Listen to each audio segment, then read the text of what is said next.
Halo semuanya, Assalamualaikum. Apakah suara saya terdengar dengan jelas? Ya, terdengar, Bu. Oke, baik. Terima kasih kepada hadirin semua. Acara akan segera dimulai. Kepada hadirin semua dimohon untuk tenang dan mengaktifkan kamera serta menggunakan virtual background yang akan di-share oleh panitia. Sebelum memulai acara webinar pada pagi hari ini, izinkan saya memperkenalkan diri. Saya Devi Noviana sebagai Master of Ceremony pada pagi hari ini. Terima kasih. Assalamualaikum warahmatullahi wabarakatuh. Selamat pagi, salam sejahtera bagi kita semua. Yang terhormat, Ibu Dr. Apoteker Niken Indrianti, MSI, sebagai Ketua Penyelenggara Webinar sekaligus pemateri 2 pada pagi hari ini. Yang kami hormati, Ibu Apoteker Haja MSI, sebagai pemateri 1.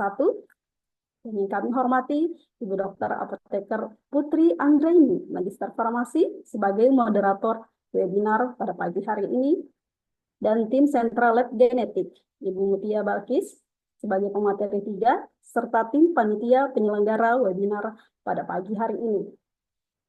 Dan yang saya banggakan, teman-teman peserta webinar pada pagi hari ini.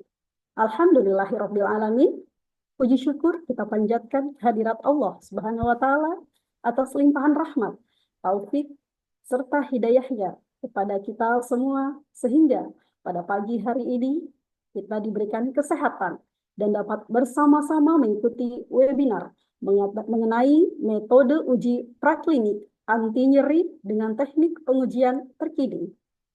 Salawat serta salam selalu tercurahkan kepada junjungan kita Nabi Muhammad SAW yang kita nantikan syafaatnya di yaumul kiamah nanti. Amin amin ya rabbal alamin. Bapak Ibu peserta webinar yang kami hormati, selanjutnya pemaparan materi. Yang pertama terkait jalur patofisiologi nyeri oleh Ibu Apoteker Hajra MSI yang akan dimoderatori oleh Ibu Dokter Apoteker Putri Anggraini Magister Farmasi. Kepadanya kami persilahkan.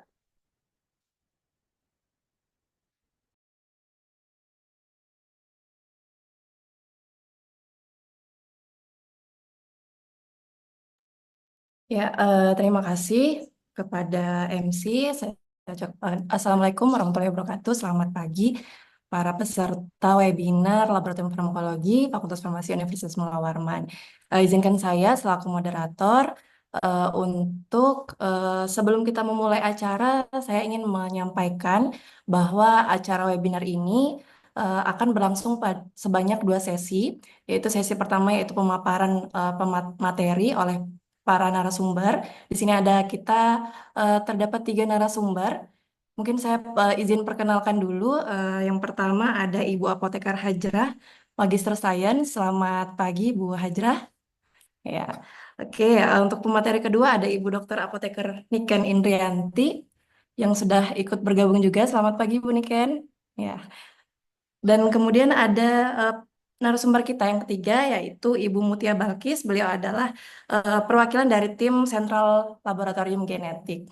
Nah, untuk hari ini masing-masing pemateri akan diberi waktu kurang lebih sekitar 30 menit. Kemudian nanti akan dilanjutkan dengan sesi tanya jawab.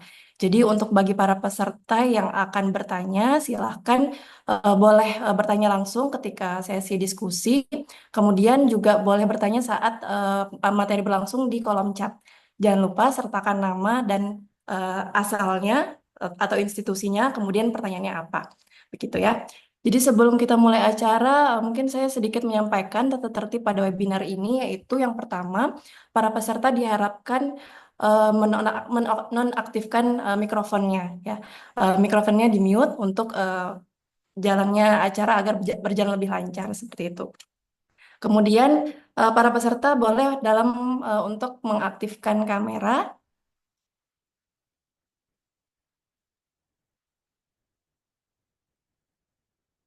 Ya, mungkin saya persilahkan para peserta dapat mengaktifkan kamera terlebih dahulu karena kita akan masuk ke sesi dokumentasi di awal acara.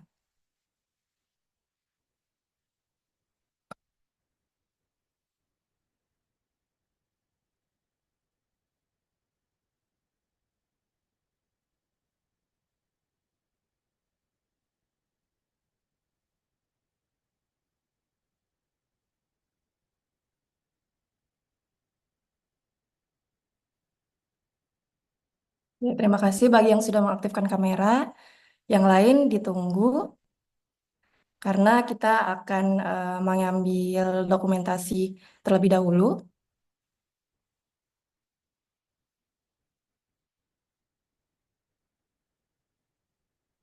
Oke, baik saya mulai saja dokumentasinya untuk sesi yang pertama.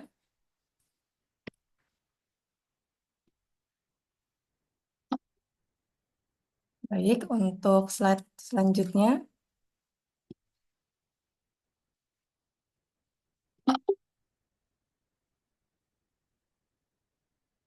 Untuk slide selanjutnya. Oke, cukup. Terima kasih. Baik, selanjutnya eh, kita akan langsung masuk tanpa berlama-lama lagi ya. Kita akan langsung masuk ke dalam sesi penyampaian materi. Mungkin yang pertama tadi sudah disampaikan oleh Bu Devi selaku MC. Yang pertama adalah Ibu Apoteker Hajrah MSI. Sebelum memulai, mungkin saya sedikit membacakan rangkuman kurikulum vitae dari Ibu Hajrah. Beliau adalah dosen di Fakultas Farmasi Universitas Mula Warman dengan bidang keahlian farmakologi. Untuk riwayat pendidikan, lulusan S1 Farmasi Universitas Mula Warman, S2 Farmasi Institut Teknologi Bandung, dan profesi apoteker Universitas Mula Warman. Beliau juga aktif dalam menulis beberapa artikel dan jurnal yang telah dipublikasikan di Malaysian Journal of Chemistry, Journal of Tropical Pharmacy and Chemistry, dan juga Jurnal Sains dan Kesehatan. Ya, berikut ada demikian pembacaan rangkuman dari CV Ibu Hajra. Untuk waktu dan tempat saya persilakan. Oke, baik. Terima kasih kepada MC Ibu Putri Anggraini. Assalamualaikum warahmatullahi wabarakatuh. Semoga hari ini kita dalam keadaan baik-baik saja. Mungkin sedikit ralat tadi terkait CV. Untuk apoteker, saya mengambil apotekernya di Universitas Hasanuddin Makassar. Oke, baik. Oh ya, siap. Terima kasih konfirmasinya, Bu Hajrah. Iya, sama-sama.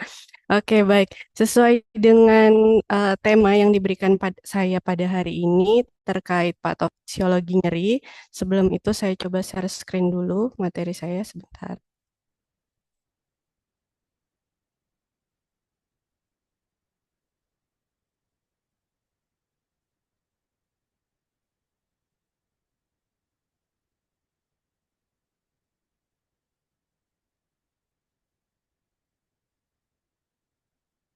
Oke, baik. Apakah slide saya sudah terlihat? Sudah, Ibu. Oke, baik. Terima kasih. Jadi hari ini kita sedikit membahas mengenai patofisiologi nyeri. Walaupun sebenarnya dari saya sendiri melihat bahwa nyeri itu bukanlah suatu penyakit gitu ya. Kita lihat dulu deh beberapa quotes dari orang-orang terkenal mengenai nyeri atau pain kalau bahasa Inggrisnya.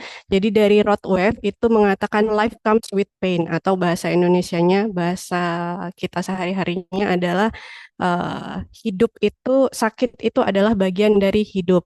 Kemudian C.S. Lewis kalau yang suka baca novelnya, salah satu novelnya itu adalah novel Narnia, judulnya Pain is the gift no one wants. Jadi nyeri itu atau sakit itu adalah hadiah, tetapi tidak ada seorang pun yang menginginkan rasa sakit tersebut.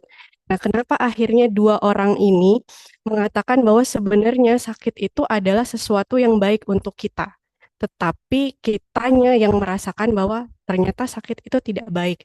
Nah, jadi tujuan saya hari ini membicarakan tentang nyeri adalah kenapa akhirnya sakit itu harapannya teman-teman atau rekan-rekan sekalian, Bapak Ibu sekalian itu bisa memahami pernyataan dari kedua orang tersebut. Kenapa akhirnya sakit itu sebenarnya adalah anugerah yang Tuhan berikan kepada kita. Cuma kita akan bahasnya lebih dari segi biologisnya ketimbang segi emosionalnya karena memang background saya lebih ke psikologi. Jadi sebenarnya nyeri itu kan bahasa Indonesia ya. Kalau bahasa Inggrisnya berarti pain. Nah, pain sendiri itu berasal dari bahasa Latin yang artinya yang berasal dari bahasa Latin yaitu poena. Poena itu artinya adalah hukuman.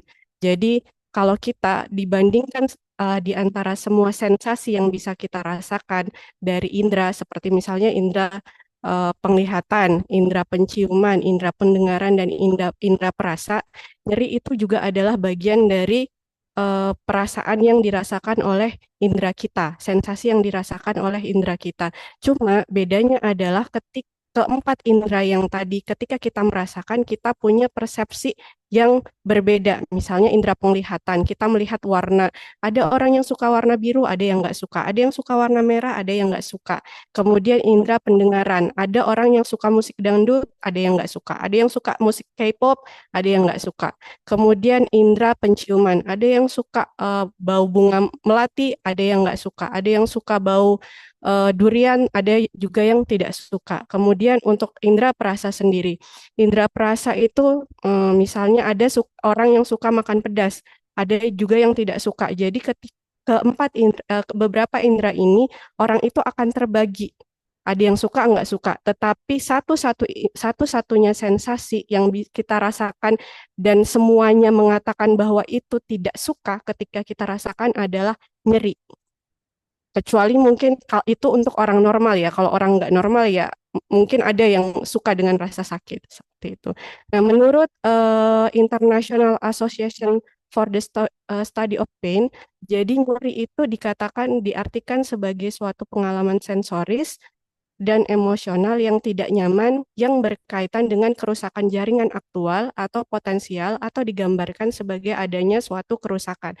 Jadi sebenarnya kenapa akhirnya tadi nyeri itu adalah hadiah yang diberikan Tuhan untuk kita? Karena sebenarnya nyeri itu adalah sistem pertahanan tubuh atau sistem peringatan tubuh terhadap diri kita sendiri bahwa something wrong, ada sesuatu yang salah di dalam diri kita. Salahnya apa? Oh, kemungkinan ada kerusakan jaringan atau kerusakan organ di dalam tubuh kita. Makanya harus kita segera meminta bantuan supaya kerusakan itu tidak terjadi secara meluas seperti itu. Dan nyeri ini adalah pengalaman subjektif. Jadi akhirnya karena dia subjektif atau dia adalah persepsi, dan terjadinya otak bukan di tempat cedera, maka orang-orang itu akan berbeda persepsinya terhadap nyeri. Jadi misalnya ada orang yang ketusuk jarum, cuma ketusuk jarum biasa aja. Tetapi ada juga orang yang baru ketusuk jarum dikit sudah heboh luar biasa, bahkan sampai ayo kita ke rumah sakit aja, kita periksa siapa tahu nanti ada infeksi. Ada yang seperti itu. Karena masing-masing kita punya persepsi yang berbeda terhadap rasa sakit, walaupun penyebabnya sama-sama ditusuk jarum seperti itu. Nah, nyeri itu bertujuan untuk apa ya tadi? Memperingatkan tubuh kita kalau ada yang salah. Bayangkan ketika misalnya kita tidak punya rasa nyeri dan tangan kita terbakar. Kita tahu tangan kita terbakar nggak terbakar karena apa? Karena ada rasa sakit kan ya. Nah, ketika kita tahu tangan kita terbakar, apa yang kita lakukan? Kita akan menghilangkan tangan kita dari sumber api tersebut. Ketika kita tidak punya rasa nyeri, apa yang akan terjadi? Ya udah, tangan kita tiba-tiba sadar udah gosong aja tangannya. Seperti itu. Nah, itu. Kemudian ya untuk memicu penarikan refleks dan yang selanjutnya adalah untuk mencegah kerusakan lebih lanjut. Jadi sebenarnya nyeri itu adalah proses alami yang harus tubuh kita rasakan seperti itu. Tetapi kalau misalnya nyerinya terus-menerus berarti memang ada yang salah di dalam tubuh kita. Seperti itu. Kemudian bagaimana akhirnya kita bisa merasakan rasa nyeri? Nah, sebelum kita pelajari proses nyeri itu, mekanisme terjadinya nyeri, mungkin kita sedikit masuk dulu ke dalam apa saja bagian-bagian yang bertanggung jawab atau ikut serta dalam proses pembentukan nyeri.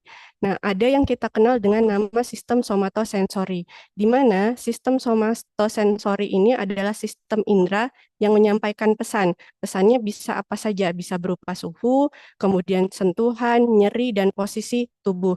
Nah, sistem somatosensori ini ditransmisikan oleh 3 jenis neuron. Jadi ada yang namanya neuron orde pertama, neuron orde kedua, dan neuron orde ketiga. Nah, neuron orde ketiga kalau kita buka tubuh kita, kemudian karena ini berhubungan dengan pesan atau impuls, maka kita akan lebih banyak melihatnya di bagian sistem saraf. kalau kita lihat gambaran sistem saraf kita, di sini adalah sumsum tulang, kemudian ini adalah gambaran otak. Nah, sumsum tulang ini di sumsum tulang kita ada yang namanya tadi neuron orde pertama. Ini adalah neuron orde pertama. Kemudian dari sumsum tulang sampai ke otak, di otak itu ada yang namanya talamus, kemudian ada yang namanya somatosensory cortex primer. Nah, di mana neuron yang membawa impuls dari sumsum tulang sampai ke talamus itu yang dinamakan dengan neuron orde kedua. Sedangkan tadi yang namanya neuron orde pertama yang ada di eh, dorsal ganglion atau kanal ganglion itu adalah neuron yang menghantarkan impuls dari nosiseptor ke sumsum tulang. Nah, kemudian setelah sinyal nyeri itu sampai di talamus, dari talamus kemudian sinyal nyeri itu akan dihantarkan ke korteks somatosensori, di mana korteks somatosensori itu tadi yang mengartikan impuls tadi menjadi impuls perasaan nyeri. Somatosensori itu ada di bagian korteks di otak. Nah, seperti itu. Nah, ini adalah bagian-bagian yang bagian-bagian anatomi dari nyeri seperti itu. Nah, untuk nyeri sendiri, jadi ini kalau kita lihat di dorsal root ganglion atau kanal dorsal cornodorsalis bahasa Indonesianya. Nah, di sini terdapat banyak neuron-neuron atau sel-sel saraf. Nah, untuk nyeri sendiri, sel sarafnya itu sebenarnya ada untuk sistem somatosensori sendiri, sel sarafnya itu ada beberapa.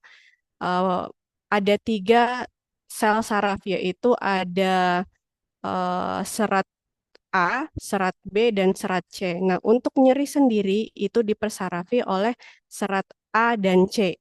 Nah, di mana impuls dihantarkan, apakah di serat A atau di serat C, itu akan mempengaruhi rasa nyeri yang akan kita rasakan dan seberapa cepat nyeri itu akan dihantarkan atau kita rasakan. Nah, jadi untuk nyeri sendiri itu ada tipenya, ada nyeri lambat dan ada nyeri tipe cepat. Nah, untuk nyeri tipe cepat sendiri biasanya terjadinya ketika kita terkena impulsnya, misalnya ketusuk jarum tadi, kita langsung akan merasakan rasa sakit tertusuk jarumnya. Biasanya rasa sakitnya itu menusuk seperti itu.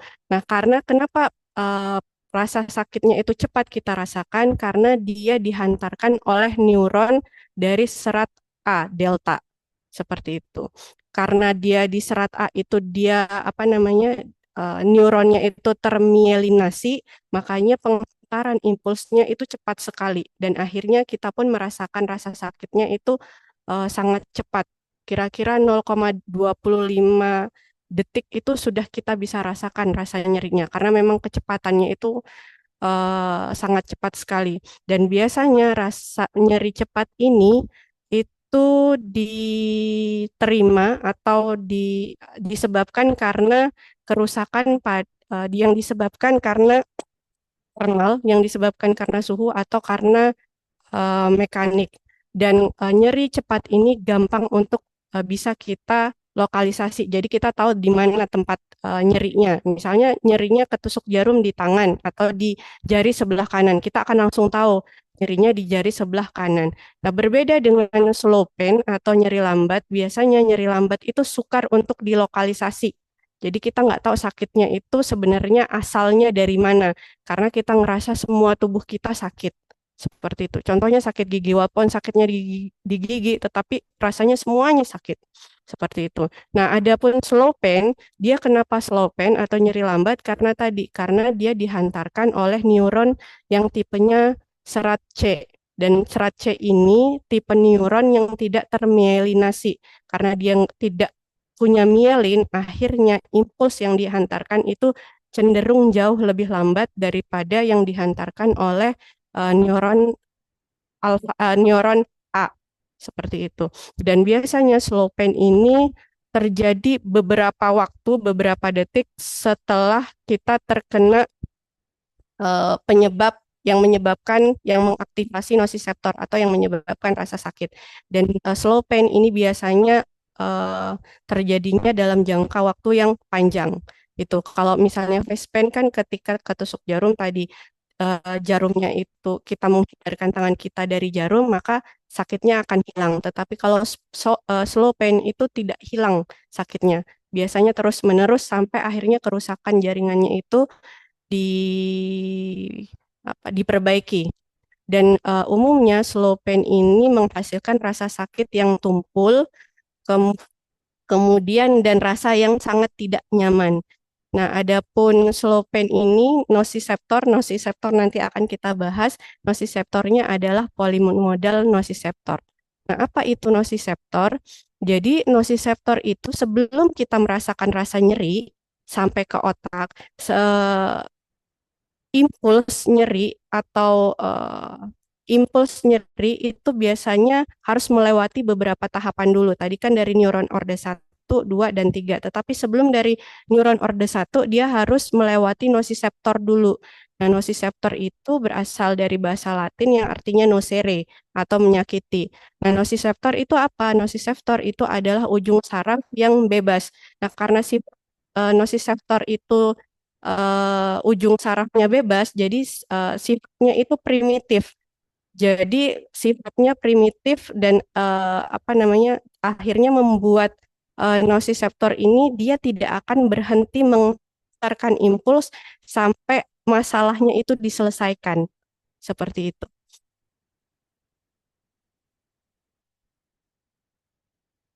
Nah, nociceptor itu ada di mana saja? Ya, hampir tersebar luas di seluruh tubuh. Ada di kulit, kemudian ada di pulpa, tulang, sendi, otot, pembuluh darah, mendingan, dan beberapa organ dalam lain. Tetapi nociceptor itu tidak ada di otak.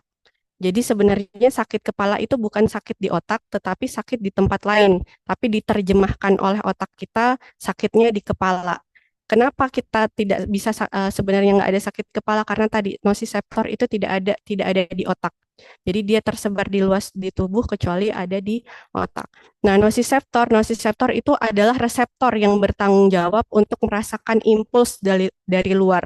Nociceptor sendiri itu terdiri dari 3 kelas utama. Ada nociceptor thermal, nociceptor mekanik, dan polimodal. Nah, nociceptor thermal itu apa? Nociceptor thermal itu adalah reseptor yang bertanggung jawab untuk merasakan suhu, perubahan suhu. Jadi misalnya kalau suhu terlalu panas atau terlalu dingin itu akan mengaktifasi nociceptor thermal. Jadi kan kita bisa merasa sakit karena kepanasan.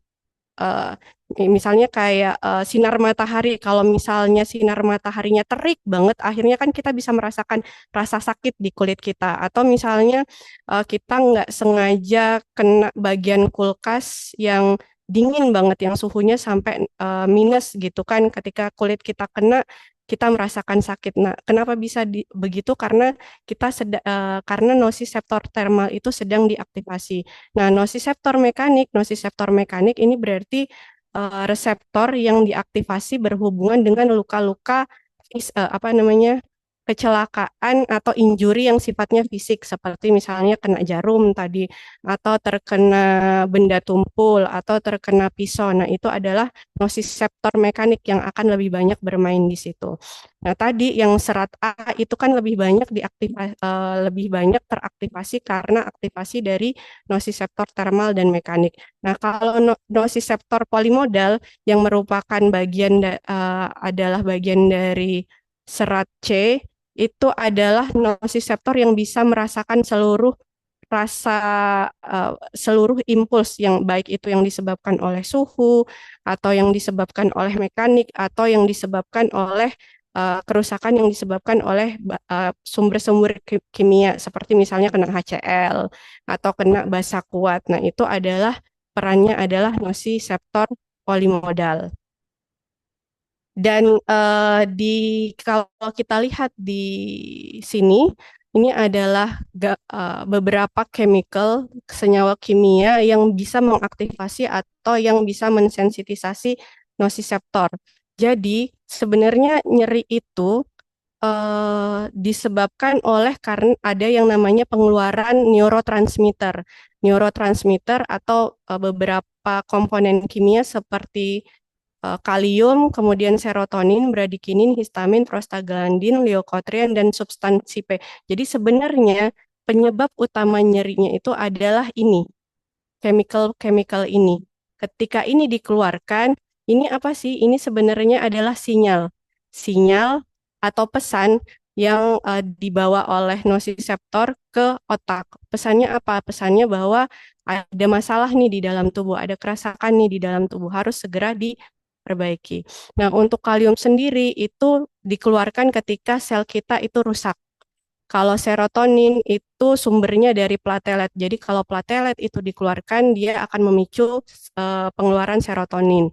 Kalau bradikinin itu disebabkan karena pengeluaran plasma kinogen. Kalau mast cell, ketika mast cell kita itu pecah, nah itu akan memicu pengeluaran histamin.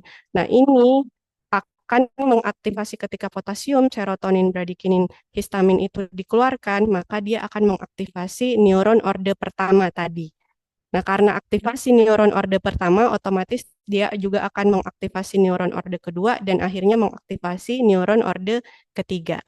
Nah, adapun prostaglandin, leukotrien, dan substansi P, prostaglandin itu dikeluarkan ketika sel itu rusak. Jadi ketika sel itu rusak, dia akan mengeluarkan asam arakidonat. Nah, asam arakidonat ini nanti akan memicu pembentukan atau pengeluaran dari prostaglandin. Nah, kalau misalnya teman-teman dari farmasi, sepertinya prostaglandin dan asam arakidonat ini merupakan hal yang tidak asing karena obat NSAID atau obat antiinflamasi analgesik kerjanya di sini. Dia menghambat pembentukan prostaglandin, dengan begitu harapannya tidak mensensitisasi neuron orde pertama. Ketika neuron orde pertama itu tidak disensitisasi, berarti kan menurunkan sensitisasi dari neuron orde pertama, otomatis impuls pesan terkait nyeri itu akan berkurang ke neuron orde kedua dan ke neuron orde ketiga. Sama dengan leukotrien, leukotrien juga itu dikeluarkan ketika sel rusak. Cuma nanti antara prostaglandin dan leukotrien yang berbeda adalah enzim yang mensintesis. Jadi kalau prostaglandin itu enzimnya yang mensintesis prostaglandin itu adalah enzim siklooksigenase atau yang lebih kita kenal dengan singkatan CHOX. Nah, kalau leukotrien sendiri itu lipooksigenase. Seperti itu. Nah, dan yang terakhir adalah substansi P. Nah, substansi P ini dikeluarkan oleh neuron orde pertama dan fungsinya adalah mensensitisasi. Jadi siklusnya berputar ya. Jadi ketika neuron orde pertama itu teraktivasi, dia akan mengeluarkan substansi P. Nah, substansi P itu akan memicu sensitisasi dari neuron orde pertama. Seperti itu. Dan substansi P ini nanti berhubungan dengan kerja obat-obat obat-obat opioid seperti morfin dan kawan-kawannya. Seperti itu.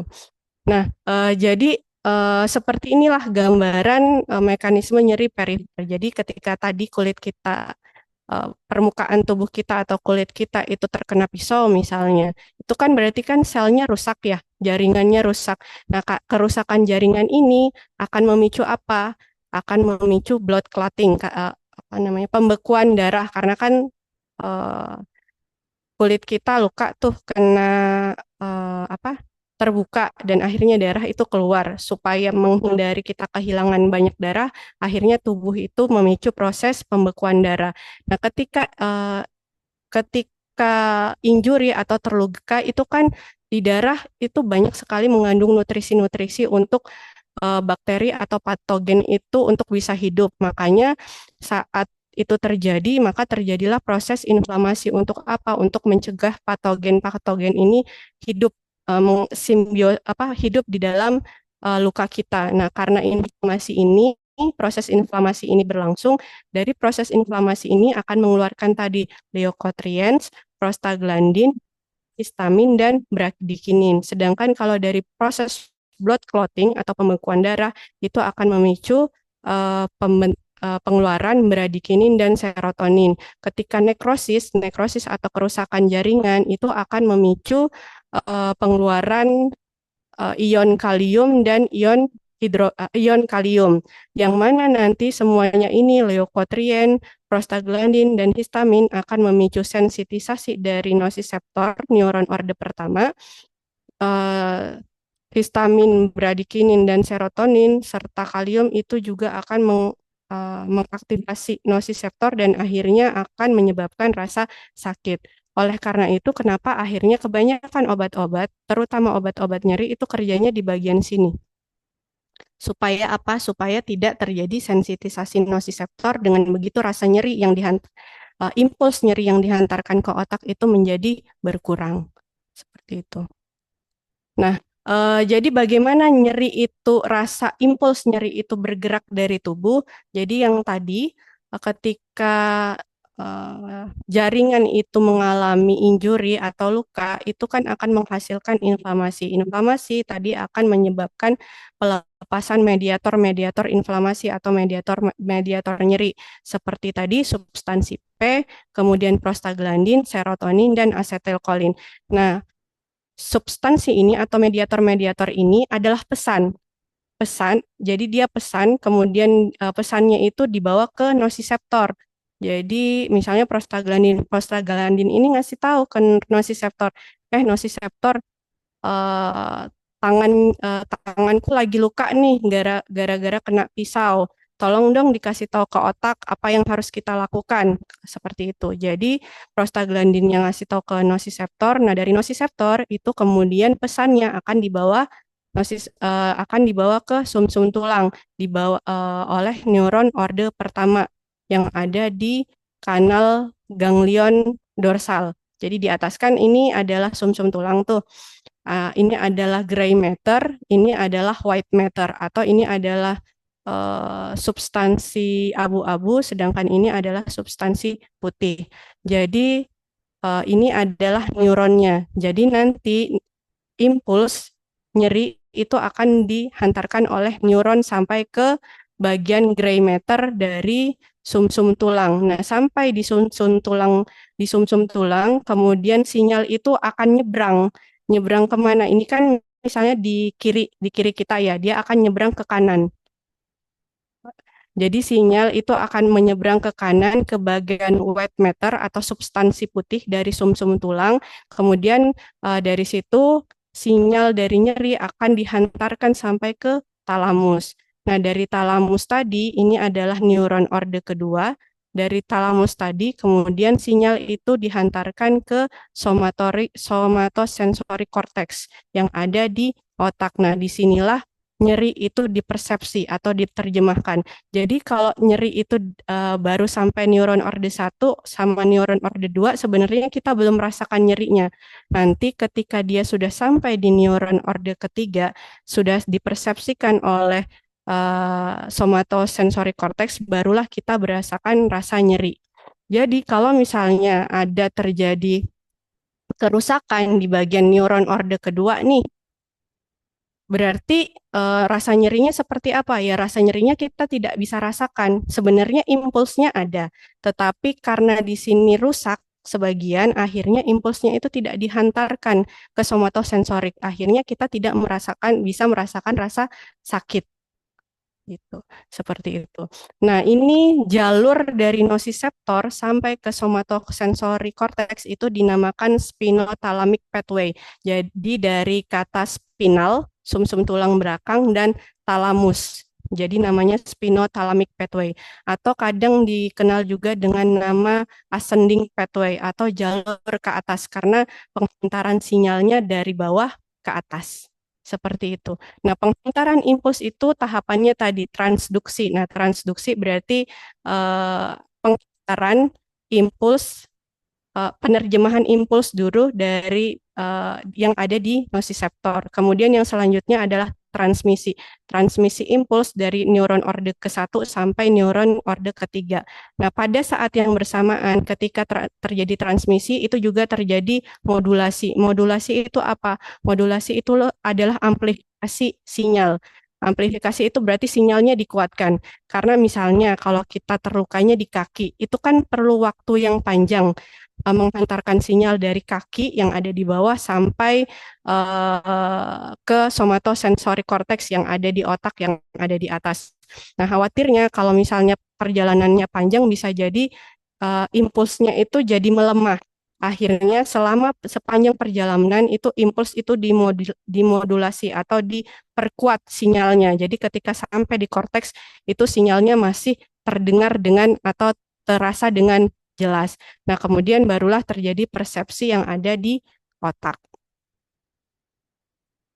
Oke. Nah, selain itu, ketika kita juga merasakan nyeri, mungkin lebih enak yang di sini ya, karena lebih banyak terlihatnya. Jadi, ketika nyeri itu kan kita tidak hanya merasakan rasa nyeri saja, tetapi berbagai macam perubahan atau perasaan itu di dalam tubuh kita ketika kita itu merasakan rasa sakit. Misalnya, di sini ada yang namanya formasi retikula di bagian di bagian batang otak. Ini adalah batang otak, ada yang namanya formasi retikula. Nah, impuls nyeri itu juga dikirimkan ke formasi retikula, yang mana formasi retikula ini adalah yang mengatur siklus bangun dan tidur kita. Jadi ketika kita merasakan rasa sakit, biasanya kita tidurnya terganggu. Fungsinya buat apa ya? Fungsinya buat ngasih tahu ke kita, ada yang rusak atau ada yang ada yang sakit di dalam badan kita. Jangan tidur, pergi ke dokter atau minta bantuan ke orang lain supaya kerusakan yang ada di dalam tubuh itu bisa kita perbaiki seperti itu. Nah, kemudian selain ke formasi retikula, impuls juga akan dihantarkan ke hipotalamus. Ini kan talamus ya, di bawahnya talamus itu ada yang namanya hipotalamus. Nah, hipotalamus itu merupakan regulator SSO atau sistem saraf otonom. Mungkin teman-teman sekalian sudah pernah dengar tentang SSO, tentang proses fight or flight. Jadi ketika kita karena sinyal nyeri itu juga dihantarkan ke hipotalamus, dia akan mengaktifasi sistem SSO kita, jadi mengaktifasi kondisi fight or flight. Dan itu akhirnya akan mempengaruhi apa? Akan mempengaruhi tekanan darah, pernafasan, denyut jantung. Nah, ketika kita sakit, biasanya terutama sakit yang sakit banget, itu kan orang akhirnya akan berkeringat. Kemudian tekanan darahnya akan meningkat, detak jantungnya juga akan meningkat, pernafasannya juga semakin cepat karena impuls nyeri itu juga dikirimkan ke hipotalamus. Nah, kemudian selanjutnya impuls nyeri itu juga dikirimkan ke amigdala. Mungkin ada yang pernah baca buku tentang almond. Jadi buku almond itu adalah bercerita tentang seseorang yang tidak punya emosi. Jadi amigdala itu adalah bagian dari otak yang memproses emosi. Jadi di almond itu karena dia nggak punya amigdala, makanya dia tidak punya emosi, tidak bisa memproses emosi seperti itu. Nah, amigdala ini merupakan bagian dari sistem limbik dan makanya ketika kita merasakan rasa sakit atau nyeri, perasaan kita jadi nggak enak. Pokoknya bawaannya pengen marah aja, terutama misalnya sakit gigi, bawaannya pengen ngamuk aja, atau misalnya yang perempuan ya, yang sering nyeri menstruasi, pengennya semuanya itu istilahnya senggol bacok tuh, seperti itu. Karena memang dia mempengaruhi juga impuls nyeri itu juga dikirimkan ke amigdala. Jadi akhirnya mempengaruhi emosional kita. Ketika kita sakit itu kita jauh lebih emosional ketimbang kita dalam kondisi sehat atau normal. Kemudian yang selanjutnya impuls nyeri itu juga dikirimkan ke anterior singular yang ada di otak. Di anterior singular ini ketika impuls itu dibawa ke situ, maka yang impuls itu akan diterjemahkan apakah rasa sakit kita itu parah atau tidak. Apakah kita pernah merasakan rasa sakit ini sebelumnya atau tidak. Nah, seperti itu. Kemudian impuls juga itu akan dikirimkan ke posterior insula, di mana posterior insula yang ada di sini. Nah, posterior insula itu sebenarnya posterior insula itu berhubungan dengan sistem pencernaan, tetapi dia ketika impuls nyeri dihantarkan ke situ, maka dia diterjemahkan sebagai kualitas dan sensasi dari nyeri. Jadi kualitas nyerinya ini seperti apa yang kita rasakan? Apakah nyerinya tumpul ataukah nyerinya menusuk? Kemudian intensitasnya, nyeri yang kita rasakan itu apakah intensitasnya sedang, rendah, atau tinggi?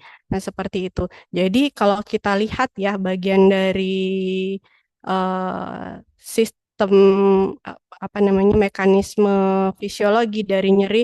Jadi nyeri itu tidak hanya mempengaruhi somatosensori saja yang ada di korteks, tetapi dia mempengaruhi banyak hal yang ada di otak. Oleh karena itu akhirnya nyeri itu nggak cuma rasa sakit saja yang kita bisa rasakan, tetapi tubuh kita juga secara fisiologi itu merasakan adanya perubahan, secara emosional juga merasakan adanya perubahan karena banyak sistem yang dia pengaruhi seperti itu. Nah, sama seperti karena Tuhan itu sudah menciptakan rasa nyeri, Tuhan itu juga menciptakan bagaimana tubuh itu bisa menghandle rasa nyeri. Jadi sebenarnya di dalam tubuh kita ada yang namanya sistem analgesik endogen, di mana sistem analgesik ini yang akan menekan transmisi nyeri tadi di jalur nyerinya. Jadi kalau misalnya jalur nyeri itu namanya ascending pathway atau jalur menanjak, untuk sistem analgesik itu nantinya sistemnya adalah descending pathway. Jadi jalur menurun. Jadi nanti akan dikirimkan impuls tadi dari somatosensori yang ada di korteks ke nociceptor lagi. Jadi jalurnya menurun. Nah, itu mengirimkan sinyal apa? Mengirimkan sinyal untuk lewat dari rape magnus yang ada di medula jalurnya. Nah, ini ketika ini diaktifasi, dia akan mengaktifasi pengeluaran serotonin. Nah, serotonin itu akan memicu pengeluaran neurotransmitter yang namanya endorfin, enkafalin, dan dinorfin. Yang mana morfin itu strukturnya mirip dengan endorfin, enkafalin, dan dinorfin. Jadi sebenarnya obat morfin itu dibuat apa namanya melihat dari analgesik endogen yang ada di dalam tubuh kita. Jadi sebenarnya kita juga bisa punya kemampuan untuk menekan rasa sakit kita seperti itu. Cuma mungkin karena impulsnya itu banyak dikirimkan, akhirnya analgesik endogen kita itu tidak adekuat untuk menahannya, maka akhirnya rasa sakit itu kita tetap rasakan dan akhirnya mau tidak mau kita harus mendapatkan obat dari luar seperti itu. Nah, mungkin sedikit itu yang bisa saya sampaikan terkait fisiologi dari nyeri. Kurang lebihnya mohon dimaafkan, saya kembalikan ke MC. Terima kasih. Ya, baik. Terima kasih Bu Hajra atas materi yang luar biasa ya mengenai patofisiologi nyeri. Ternyata nyeri itu sangat complicated ya, Bu ya. Oke, mungkin kita tahan dulu untuk diskusinya nanti di akhir. Kita akan masuk ke sesi kedua, pemateri kedua, yaitu Ibu Dr. Apoteker Niken Indrianti. Sebelumnya saya akan membacakan rangkuman CV dari Ibu Niken. Baik, Ibu Niken adalah dosen di Fakultas Farmasi Universitas Mula Warman dengan bidang kepakaran farmakologi dan subkepakarannya beliau adalah farmakodinamik. Riwayat pendidikan S1 Universitas Setiabudi Surakarta, S2 Institut Teknologi Bandung, dan S3 Universitas Airlangga. Ibu Niken juga aktif dalam melakukan riset dan telah menghasilkan banyak sekali luaran seperti publikasi di jurnal Life. Kemudian beliau juga aktif dalam menulis beberapa buku. Salah satunya adalah yang berjudul Kerusakan Produk Farmasi pada tahun 2023. Baik, begitulah sedikit rangkuman kurikulum vitae dari Ibu Niken. Ibu Niken akan membawakan tema yang berjudul uji aktivitas anti nyeri in vivo dan tantangannya. Baik, Ibu, dan untuk waktu dan tempat saya persilakan. Baik, terima kasih Ibu Putri. Izin share screen.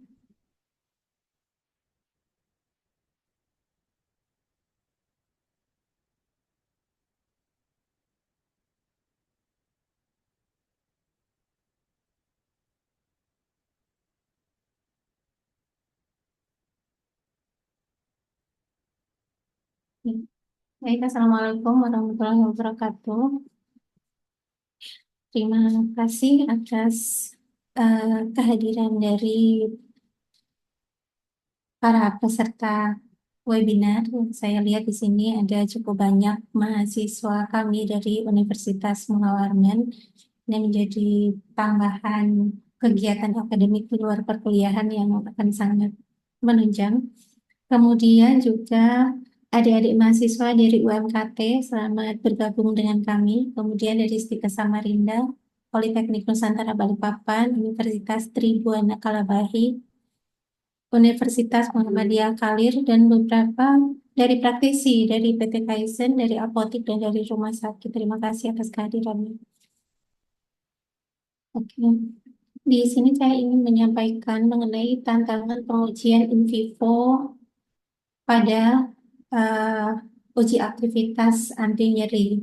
Nah, topik ini sangat berguna untuk para mahasiswa ataupun rekan-rekan dosen yang sedang dalam proses pembuatan proposal atau skripsi di pengujian anti nyeri, karena kita akan banyak sekali share beberapa hal yang akan sangat menunjang tentang penelitian. Ini yang akan saya sampaikan mengenai analgesik, pengembangan obat baru, pengujian anti nyeri, kemudian kendala-kendalanya, sampai opsi pengujian molekuler yang masih bisa relate dengan aktivitas analgesik. Untuk obat-obatan anti nyeri atau analgesik yang biasa kita gunakan di penelitian untuk pembanding, kita biasa menggunakan analgesik non-opiat, dan untuk topik-topik tertentu kita menggunakan analgesik opiat. Jadi tergantung dari bahan apa yang kita ujikan. Jika bahannya itu dugaannya mengarah ke mekanisme kerja yang berkaitan dengan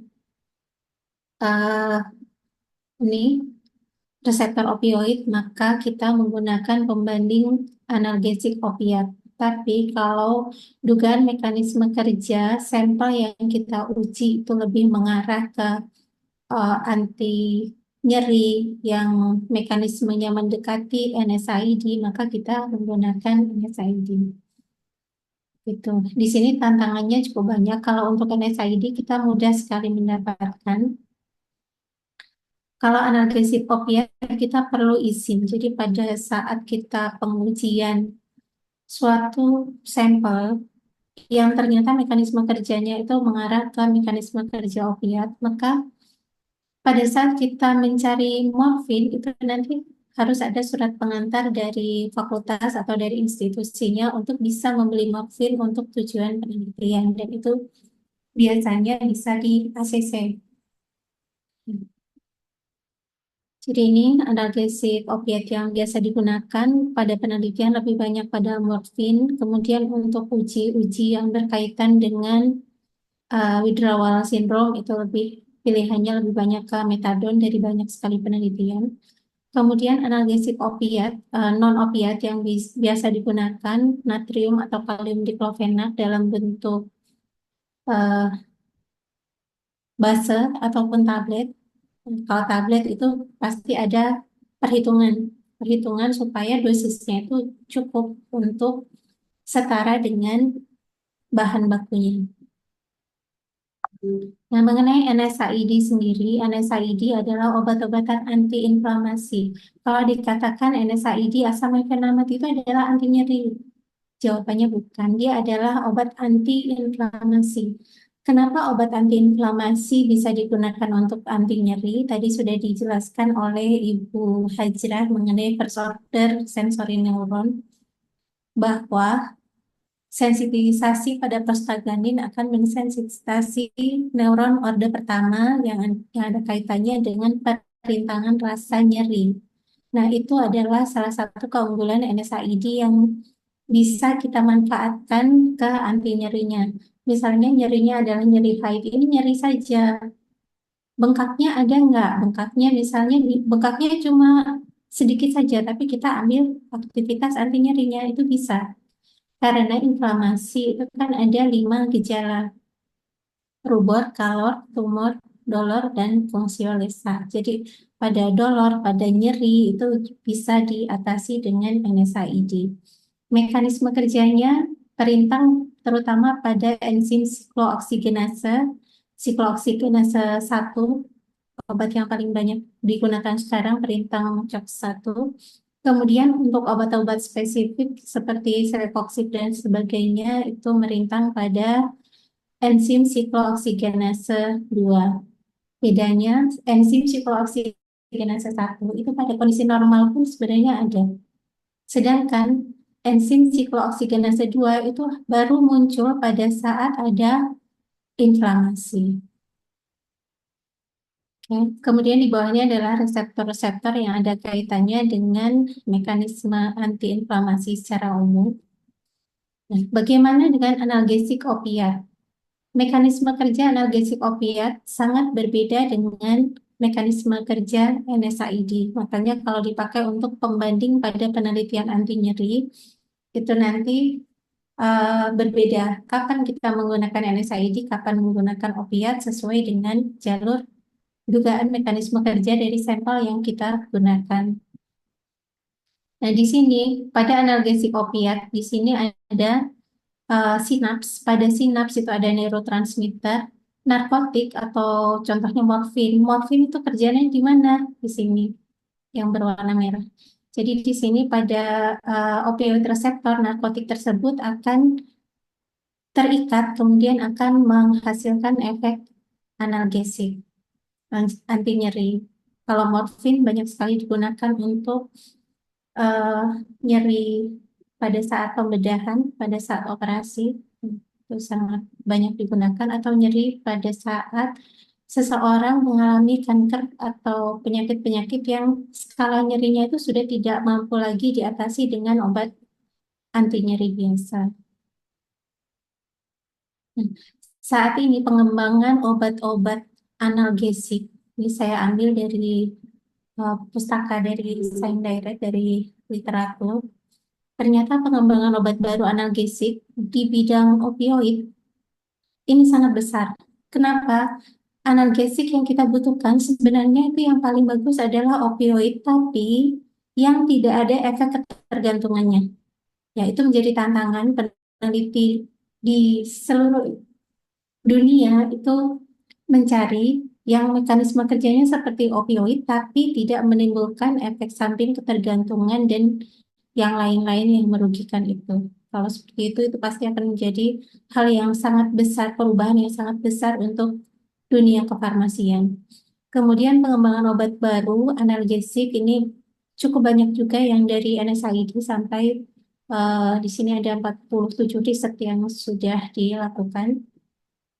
Kemudian ada riset tentang voltage gated sodium channel inhibitor, kemudian ada cannabinoid, ada NMDA modulator, dan seterusnya. Ini adalah riset-riset yang saat ini sudah dilakukan di seluruh negara yang berkaitan dengan obat baru untuk analgesik. Jadi peluang pengembangan obat baru analgesik ini masih sangat terbuka untuk para peneliti, untuk dosen, dan juga untuk mahasiswa. Kalau menguji aktivitas analgesik itu gimana sih caranya? Kalau kita bandingkan dengan pengujian anti diabetes yang pakai acara induksi, uji analgesik ini tergolong mudah.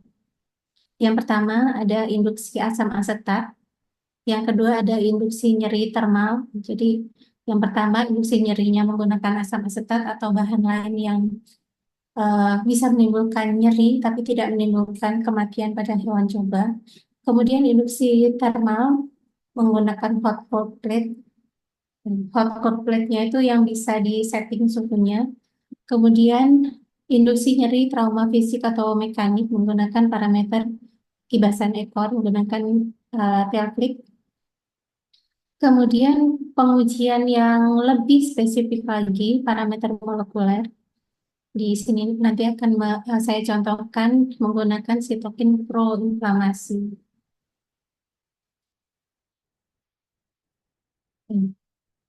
Kalau sesuai dengan pedoman uji farmakodinamik obat tradisional tahun 2023, cara kerja uji analgesik itu sudah ada baku. Kita tinggal ngikut dari pedoman uji farmakodinamik yang sudah disahkan dari Badan POM. Caranya bagaimana? Dengan metode Sigmund. Jadi menggunakan induksi nyeri, bisa pakai asam asetat, fenylquinon atau bradykinin. Kemudian dilihat respon geliat yang biasanya kalau sudah ikut mata kuliah farmakologi praktikum, para mahasiswa sudah tahu membedakan ini si hewan ini sedang nyeri kesakitan atau dia cuma beralih posisi. Pengamatan nyeri tersebut dilihat, dihitung jumlah geliatnya dalam waktu 5 sampai 10 menit. Ini sesuai dengan yang tertera pada pedoman uji farmakodinamik. Ya, ini sudah biasa sekali kami gunakan untuk praktikum dan juga pada penelitian mahasiswa. Tapi yang kami lihat adalah kelemahan metode ini pada saat saya melakukan penghitungan jumlah geliat. Kemudian ada orang lain yang menghitung jumlah geliat pada hewan yang sama, ternyata hitungannya berbeda. Ya, itu adalah kelemahan dari metode induksi kimia yang sampai sekarang pun peneliti itu lebih memilih kalau pakai uji penghitungan geliat, maka yang menghitung geliat itu harus satu orang. Kenapa? Karena parameter subjektivitas itu masih bisa muncul pada saat pengujian ini dilakukan. Kemudian bagaimana? Apakah ada opsi lain supaya bisa mendapatkan data pendukung yang lebih valid, tidak ada faktor subjektivitasnya? Itu kita perlu melakukan pengujian lain. Jadi dalam satu penelitian, kita menggunakan satu atau lebih parameter itu hasilnya akan berbeda. Kalau saya menggunakan parameter geliat, menggunakan hewan coba yang diinduksi eh, nyeri menggunakan asam asetat, data tersebut saya publikasikan. Kemudian saya melihat ada orang lain yang publikasi data uji geliat ditambah juga dengan data hasil pengujian nyeri menggunakan induksi termal. Nah, begitu ada dua atau lebih data yang dikompilasikan, dibahas, kemudian dianalisis statistik dengan metode yang benar, maka semakin banyak parameter pengujian, data yang dihasilkan akan semakin valid dan kesimpulan yang didapatkan adalah kesimpulan yang benar. Nah, bagaimana cara induksi nyeri secara termal? Ini yang kami punya di lab ada hot cold plate untuk thermal hiperalgesia. Jadi pada plate yang di tengah ini adalah plate yang bisa diutak-atik suhunya, bisa ditinggikan sampai 40 derajat, bisa juga lebih jika dibutuhkan. Kemudian begitu sudah selesai di hewan coba dimasukkan ke dalam silinder bening ini, hewan coba dalam waktu kita setting bisa 15 detik, bisa 15 menit, bisa 5 menit. Itu nanti akan ada pengukuran otomatis dari alatnya. Di sini ada timer yang bisa disetting lebih awal, kemudian ada tempat hewan supaya hewannya tidak kabur. Kemudian ada ventilasi, kemudian ada pemanasnya, ada pengatur suhu, pemanas dan juga pendingin. Nah, dinginnya itu juga bisa sampai suhu minus. Jadi kita bisa mengatur si hewan ini akan saya induksi pada suhu panas, panasnya berapa derajat, atau suhu yang terlalu dingin. Suhu minus, misalnya mau bikin minus 5, itu juga bisa. Atau yang pertama saya induksi pakai suhu 40, kemudian yang kedua saya uji lagi pakai suhu minus 5 gitu. Itu juga bisa dilakukan menggunakan alat ini. Apakah pengamatannya manual? Tidak. Jadi pada saat kita masukkan hitungan dia loncat atau tidak itu tidak perlu dihitung manual. Ini yang bisa terbaca dari alat. Kalau hewan sudah masuk ke dalam silinder ini akan muncul data yang bisa kita dapatkan secara otomatis dari alat. Jadi si hewan tersebut apakah ada perilaku apa ini licking, menjilat, kemudian stretching, lompatnya berapa kali, groomingnya berapa kali, vokalisasi berapa kali, apakah ada urinasi, kalau ada urinasi berapa kali selama si hewan itu ada di dalam silinder, kemudian imobilitas, hewan itu diam dalam waktu berapa lama. Kemudian ada parameter climbing, jadi hewan tersebut ada respon sampai dia naik-naik berusaha untuk kabur itu berapa kali. Kemudian perilaku menggigil, kemudian kedutan pun sampai bisa terekam di alat ini. Kita coba lihat cuplikannya di sini, settingan yang cepat sih. Jadi setiap kali kita mau masukkan hewan, kita harus tuliskan hewan tersebut, hewan nomor berapa, perlakuannya perlakuan apa, supaya lebih memudahkan pada saat mau mengambil datanya nanti. Jadi pengoperasiannya sederhana sekali dan datanya, ternyata data yang didapatkan adalah data rasio, data kuantitatif dengan kategori rasio adalah data yang paling bagus pada penelitian. Kenapa? Karena data tersebut adalah data yang tidak bisa dibantah. Jadi kemungkinan standar deviasi tetap ada, tapi tidak sebesar subjektivitas pada saat kita melihat hitungan geliat seperti contoh pada metode Sigmund tadi. Contoh hewan yang dimasukkan ke dalam silinder. Jadi hewan kita biarkan begitu saja sampai waktunya habis, timernya sesuai dengan settingan kita habis. Begitu sudah selesai ya selesai. Itu suhunya bisa disetting.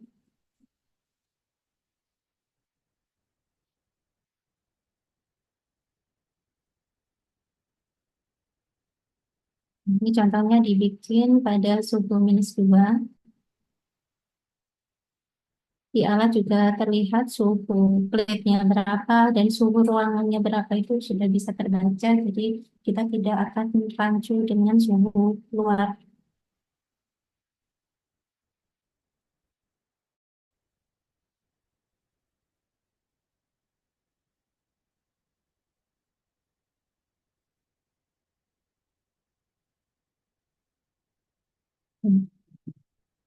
Ini yang akan kita lihat datanya. Datanya ini muncul, jadi tadi kelompok berapa, nomor hewan berapa, dia jumping berapa kali, grooming berapa kali, itu bisa terlihat langsung. Dan data itu bisa kita catat dan menjadi data penelitian yang bebas dari subjektivitas.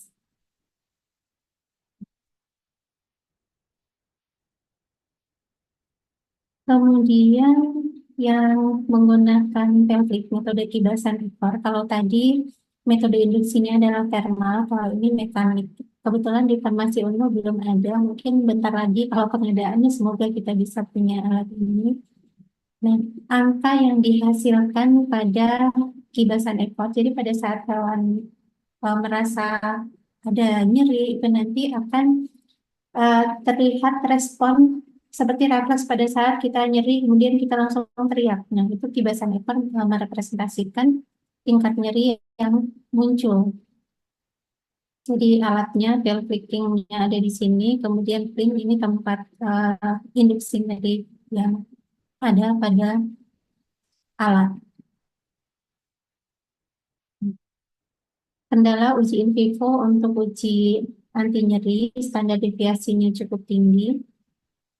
Standar deviasi ini tetap ada ya, tapi bisa dikendalikan dengan jumlah replikasi. Jadi kalau biasa kita menggunakan replikasinya 3 kali aja, begitu kita sudah uji pendahuluan, oh standar deviasinya kok sampai 1/4 dari rata-rata, nah itu tinggi itu sudah. Maka bisa ditambah jumlah replikasinya. Kemudian kesalahan pengamatan, begitu kita melihat suatu geliat pada uji nyeri yang diinduksi menggunakan bahan kimia tadi, pengamatannya subjektif, pengujian itu tetap boleh dilakukan, tapi dengan dukungan data yang lain yang bisa menguatkan data tersebut. Jadi efek subjektivitasnya itu bisa dikurangi dengan adanya parameter lain yang bisa dipakai untuk pembanding data pertama. Kemudian ini juga pernah kami dapatkan di laboratorium. Jadi pengujiannya itu si obat itu kalau digunakan efektif, tapi pada saat kita coba di hewan, efektivitasnya itu kalau kita kan pengennya dalam waktu 10 menit, 15 menit efeknya itu sudah muncul. Ternyata data onsetnya itu mundur. Ya. Untuk obat baru yang belum diketahui profilnya, agak sering kita dapat kejutan berupa onsetnya dan durasi atau onsetnya lambat, durasinya lama. Pernah juga onsetnya cepat, durasinya pendek. Nah, dua-duanya ini kalau kita katakan, oh ini efektif sekali. Nah, itu masih perlu pengujian lanjutan. Karena kalau efektif, dikatakan efektif, onsetnya cepat, durasi cepat, berarti obatnya harus diminum lebih sering. Dan itu tidak praktis pada dunia kefarmasian. Kan tidak mungkin obat anti nyeri minumnya bagaimana setiap 2 jam, kan tidak mungkin.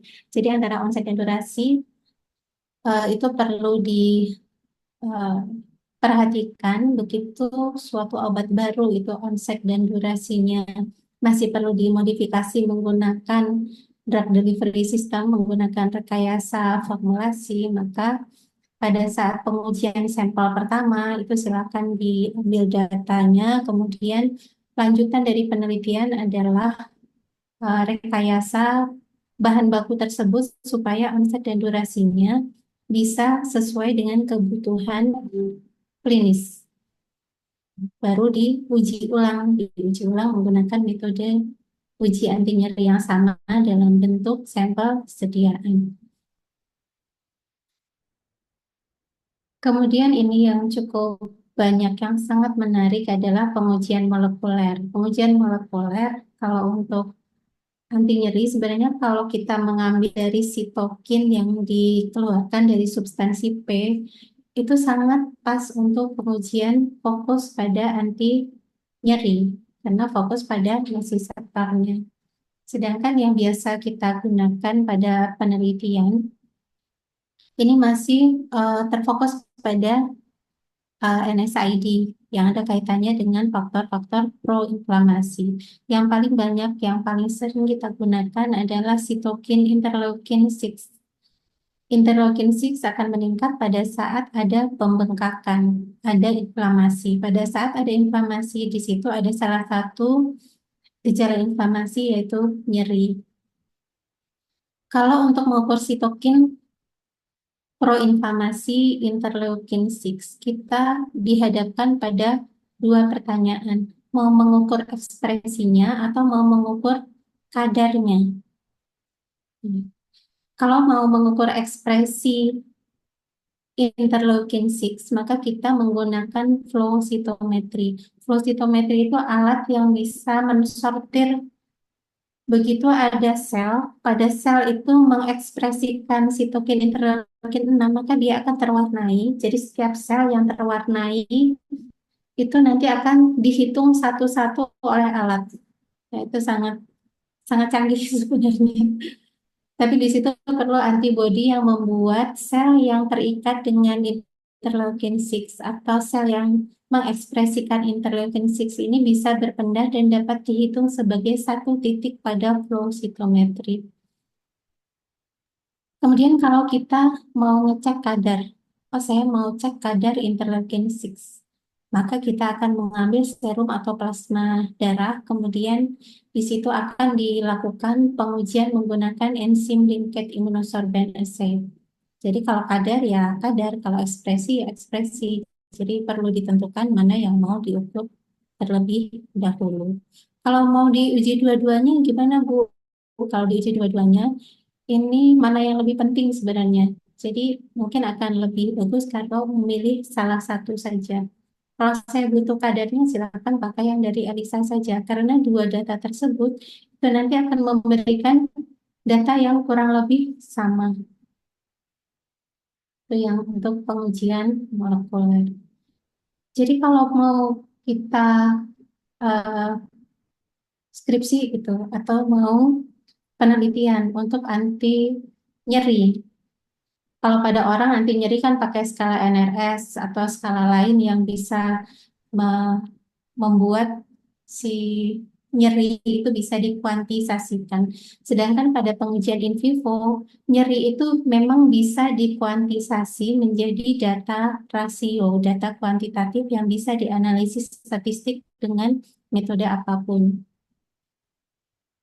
Pengujiannya bisa pengujian tunggal, bisa pengujian kombinasi. Kalau pengujian tunggal tadi hanya pada uji kuliah tadi data tersebut lemah karena potensi subjektivitas besar. Kemudian kalau kita menggunakan eh, metode induksi termal tadi, pada induksi termal yang terhitung di situ bukan cuma geliatnya saja, tapi semua perilaku yang berkaitan dengan nyeri itu bisa terekam dengan baik dan datanya adalah data yang cukup banyak dan bisa dianalisis dengan berbagai cara. Kalau ditambah dengan pengujian pelvic, tergantung nyerinya itu mengarah ke nyeri apa. Kalau nyerinya ke semuanya, bisa ke thermal, bisa ke mekanik, silakan. Kalau misalnya ini saya untuk anti nyeri pada eh, luka bakar gitu, itu berarti akan lebih fokus pada uji thermal. Kemudian untuk anti nyeri secara umum, saya mau pengujian uji aktivitasnya langsung terlihat ditambah dengan molekular. Nah, molekularnya nanti silakan dicari sitokin apa yang akan paling mendekati untuk mekanisme kerja sampel yang sudah ada. Karena satu sampel misalnya dari bahan alam tentu sudah ada data-data penelitian yang sebelumnya yang akan bisa mengarahkan kita pada sitokin yang paling tepat untuk kita ujikan. Ini contoh hasil pengukuran ekspresi interleukin 6 menggunakan alat flow cytometry. Kita lihat di sini, titik-titik ini adalah hitungan sel. Jadi, sampel sesedikit apapun, 50 mikroliter pun kita bisa warnai menjadi sampel yang bisa dihitung seperti ini. Satu sel yang berpendar itu adalah sel yang eh, ini bagian bawahnya ini yang sangat padat, ini adalah sel yang tidak bisa dihitung. Kemudian yang ada gate-nya, gate R2, ini adalah area yang akan dihitung karena ada kaitannya dengan CD8. CD68 itu adalah uh, cluster of differentiation. Di situ ada makrofag dan sel-sel lain yang memiliki ekspresi CD68. Lebih banyak pada makrofag sebenarnya. Nah, dari makrofag ini, makrofag yang mengekspresikan interleukin 6 di sini di bagian atas itu ada berapa banyak? Di sini kan ada 4 sektor. Nah, pada sektor yang kedua, yang pada kotak nomor 2 sebelah kanan, ini adalah ekspresi CD8, CD8 yang mengekspresikan interleukin 6 pada sektor kanan atas. Sektor kanan bawah ini apa? Sektor kanan bawah adalah ekspresi CD68-nya saja. Jadi kadang kita mendapatkan hasil CD68 plus ada berapa persen. Kemudian ada CD68 plus interleukin 6 plus berapa persen tempatnya di sini. Jadi begitu ada sektor kanan atas, maka dia ada 2 ekspresi yang muncul. Kalau di sektor bawah ada 1 ekspresi yang muncul. Bagaimana kalau seperti yang kotak nomor 3? Ada interleukin 6PE dan ada NF-KKB. Di bagian kiri bawah ini sebenarnya kita tidak suka kalau ada titik di sini karena ini adalah sel yang bukan yang kita inginkan. Jadi datanya percuma kalau di sini. Begitu titiknya itu ada di bagian kanan atas, oh saya dapat data. Kanan bawah saya dapat data. Kiri bawah, oh berarti ada sel sampel kita yang mati. Itu salah satu cara pengamatan dari interleukin 6. Jadi untuk metode pengujian anti nyeri in vivo sangat menjanjikan data yang akurat karena semua datanya adalah data rasio. Dan beberapa parameter, kalau dikerjakan beberapa parameter, data tersebut akan saling menunjang, kemudian bisa masuk ke beberapa jalur patofisiologi nyeri. Itu akan menghasilkan data yang bisa dipertanggungjawabkan secara ilmiah, menghasilkan data yang layak untuk jurnal nasional dan internasional. Penelitian ini metodenya mudah, potensi gagalnya relatif rendah, dan waktu pengujiannya juga lebih cepat. Itu. Jadi itu ada beberapa tantangan dan sebenarnya ada solusinya juga di sini untuk pengujian anti nyeri secara in vivo untuk para researcher dari perguruan tinggi ataupun yang dari luar perguruan tinggi. Baik, ini adalah gambaran laboratorium kami. Jadi di sini akses mahasiswa dalam ataupun luar fakultas itu sangat terbuka di kami. Baik, dari saya sudah cukup. Ibu Putri, terima kasih. Assalamualaikum warahmatullahi wabarakatuh. Waalaikumsalam warahmatullahi wabarakatuh. Ya, baik. Terima kasih Bu Niken atas paparan materi yang eh, jika saya seorang mahasiswa, saya pasti akan sangat eh, terbuka nih wawasannya mengenai pengujian in vivo ya Bu ya untuk anti nyeri. Nah, saya harapkan di sini juga karena sebagian besar peserta adalah mahasiswa, mungkin sudah apa yang belum mengambil skripsi mungkin ya bisa menjadikan salah satu pilihan nih nanti uji aktivitas anti nyeri. Boleh juga nanti silakan gunakan waktu ini, webinar ini untuk bertanya gitu ya. Baik, untuk selanjutnya kita akan masuk ke sesi terakhir. Narasumber kita yang ketiga, Ibu Mutia, apakah sudah hadir? Ya, iya. Oke, selamat pagi menjelang siang, Bu Mutia. Pagi Bu, suara saya sudah terdengar jelas Ya, ya Bu? sudah terdengar. Ya, baik Bu Mutia adalah seorang produk spesialis dari Lab Sentral Genetik ya, Bu ya. Ah, Ya, betul, PT Sentral oh, Genetik. ya, baik. Ibu Mutia akan menjelaskan temanya mengenai analgesimeter, benefit dan akurasi data. Waktu dan tempat saya persilakan Ibu Mutia. Oke, baik. Saya izin untuk share screen ya Bu ya. Silakan Bu.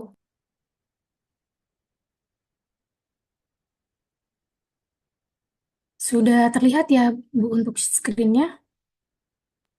Ya, sudah terlihat Bu. Oke, baik. Selamat pagi semuanya, para hadirin dari Unmul. Sebelumnya perkenalkan kembali, saya Mutia, di sini sebagai produk spesialis dari PT Sentral Lab Genetik. Mungkin yang saat ini akan saya jelaskan adalah mengenai produk analgesimeter yang kami punya. Eh, Sebentar. Produk analgesimeter yang kami punya. Kemudian ada juga produk ELISA, karena tadi mungkin sedikit Bu Niken menjelaskan mengenai ELISA, tapi mungkin yang akan saya jelaskan itu lebih ke arah mengenai produknya, bukan metodenya, karena tadi dari webinar sebelumnya sudah cukup jelas dan cukup detail mengenai metode-metode dan juga hasilnya. Baik, kemudian ini sedikit saya ulang kembali mengenai analgesimeter. Jadi untuk analgesimeter sendiri ini adalah alat yang memang digunakan untuk mengukur ambang nyeri secara presisi menggunakan metode Randall-Selito. Jadi yang kami punya itu menggunakan metode tersebut. Kemudian dengan analgesimeter ini memang hasilnya akan lebih konsisten dan juga akurat, dan juga tentunya memudahkan dan mempercepat proses uji nyeri apabila kita bandingkan dengan metode yang lain atau metode manual lainnya. Kemudian untuk aplikasinya sendiri, untuk alat ini biasanya digunakan untuk penelitian efektivitas obat analgesi, kemudian studi respon peradangan, dan juga beberapa riset yang di bidang neurologi ataupun terapi nyeri. Kemudian ini saya sedikit menjelaskan mengenai metode Randall-Selito. Jadi untuk metode ini adalah metode yang cara pengukurannya itu dengan cara memberikan tekanan secara bertahap pada cakar hewan uji. Di sini berarti pada mencit dan juga pada tikus. Kemudian nanti hasilnya akan dibandingkan dengan respon sebelum diberikan responnya sebelum diberikan perlakuan dan juga sesudah diberikan perlakuan. Jadi ini untuk melihat apakah ada efektivitas obat anti nyeri yang diberikan.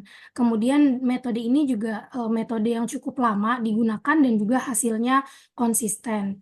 Kemudian untuk metode-metodenya sendiri mungkin ada banyak, tapi untuk metode Randall Selito ini memang yang biasanya dia digunakan untuk metode pengukuran lebih ke arah mekanik, jadi bukan untuk thermal. Karena untuk thermal nanti akan ada alat lainnya lagi. Nah, untuk cara pengoperasian analgesimeter tadi mungkin sudah dijelaskan juga oleh Bu Niken dan cukup jelas. Nah, ini mungkin saya akan tambahkan sedikit saja. Jadi karena dia di sini alat kami itu untuk menggunakannya adalah cakar. Jadi nanti cakar atau kuku bagian mencit dan juga tikusnya itu akan dimasukkan ditaruh di sini di bagian sini di bagian plinnya dan juga nanti akan ditekan oleh pushernya. Kemudian nanti akan ada pedal. Pedal ini yang akan kita tekan secara bertahap. Jadi nanti di sini juga ada penggaris atau skalanya, seperti penggaris skalanya ini. Jadi nanti saat pedalnya kita tekan, dia akan menunjukkan berapa angkanya. Kemudian saat nanti mencit atau tikusnya menunjukkan respon, misalkan dia seperti mengangkat cakar, barulah di situ kita lepaskan pedalnya dan skalanya akan berhenti, baru kita bisa tahu berapa skala nyeri pada hewan tersebut. Kemudian jika sudah, kita bisa kembalikan ke posisi 0 untuk pengujian berikutnya. Nah, ini untuk technical spec ini lebih ke arah spesifikasi alat yang kami punya. Jadi untuk alatnya sendiri itu ada dua jenis. Yang pertama itu untuk mencit, yang kedua itu untuk tikus. Di mana untuk tikus itu memang tekanannya akan lebih besar karena memang bobot badannya akan lebih besar. Kemudian di sini kita juga ada tiga range. Jadi dengan alat yang sama dari 0, 250, 500 dan 750 gram. Ini untuk tikus. Kemudian ada 0, 125, 250 dan 375 ini untuk mencit. Kemudian untuk alat kami ini juga tidak diperlukan kalibrasi karena alatnya simple. Kemudian dengan metode yang tadi sudah saya jelaskan sebelumnya, dengan alat ini sudah banyak dipublikasi oleh lebih dari 1000 paper di dunia karena memang untuk brand ini adalah brand yang cukup lama dan cukup banyak digunakan oleh peneliti. Kemudian untuk temperaturnya atau suhunya di sini ada di 10 sampai 40 derajat Celcius. Kemudian ini tadi sudah dijelaskan sebelumnya. Nah, kemudian untuk benefitnya atau kelebihannya dari alat ini adalah tadi dia bisa menggunakan metode Randall Selito. Kemudian untuk penyangganya itu kita menggunakan bahan teflon. Jadi memang bahan teflon ini kan lebih licin. Jadi saat nanti cakarnya itu disangkutkan itu nanti dia akan mudah terlepas. Jadi tidak mudah nyangkut karena bahannya licin sehingga mencegah hewan cedera atau mengurangi cedera. Kemudian kita juga sudah tersedia 3 model dengan 3 rentang yang berbeda. Kemudian tidak perlu dikalibrasi. Kemudian apabila ingin menggunakan restrainer itu juga ada kitnya atau pelengkapnya. Kemudian ya tadi sudah digunakan lebih dari 1000 penelitian menggunakan alat ini. Nah, kemudian ini ada juga untuk alat lainnya, ada hot plate analgesimeter. Ini juga tadi sudah dijelaskan oleh Bu Niken. Mungkin perbedaannya kalau untuk alat ini memang bisa digunakan untuk pengujian thermal. Jadi suhunya itu bisa sampai 65 derajat Celcius. Kemudian untuk handling mencit dan tikusnya pun dia sudah ditaruh di dalam hot plate seperti ini. Jadi tidak menggunakan restrainer ataupun menggunakan cakar seperti yang sebelumnya. Baik, selanjutnya ada ELISA Reader. Untuk ELISA Reader ini untuk pengujian lain, dia lebih ke arah mendeteksi hubungan antara antigen dan antibodi pada sampel. Nah, untuk ELISA Reader yang kami punya ini, kita sudah ada plate tray-nya, kemudian kita support untuk 6 sampai 384 well. Dan juga untuk wavelength range-nya kita ada di 200 sampai 999 nanometer. Kemudian ini juga sudah include shaking dan juga inkubasi. Jadi misalkan pada pengujian ELISA itu memang ada inkubasi dan shaking, biasanya user atau peneliti itu akan melakukan di dua tempat ya, Bapak. Jadi dia melakukan checking dulu, kemudian inkubasi dulu. Nah, dengan alat ini sudah bisa langsung include. Jadi inkubasi dan checking sudah bisa dilakukan di alat yang sama. Kemudian untuk metode pembacaannya juga banyak dari mulai endpoint, kinetic, spectral, scanning, well area scanning itu sudah bisa dilakukan dengan banyak wavelength sekaligus sudah bisa. Kemudian untuk akurasinya ada di 1%, kemudian untuk maksimum optical density-nya ada di 4%.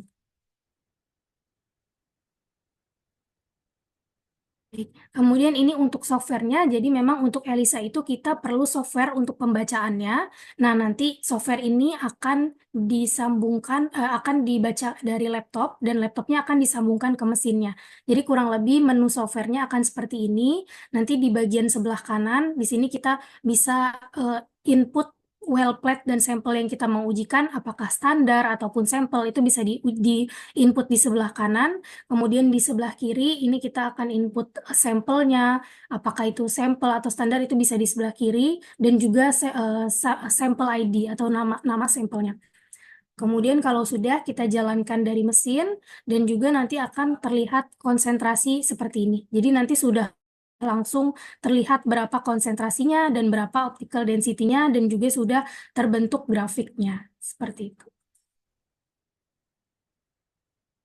Baik, mungkin dari saya cukup sekian mengenai pengenalan alatnya secara singkat yang menunjang ke kebutuhan di farmakogenomik ini. Mungkin saya kembalikan ke Putri.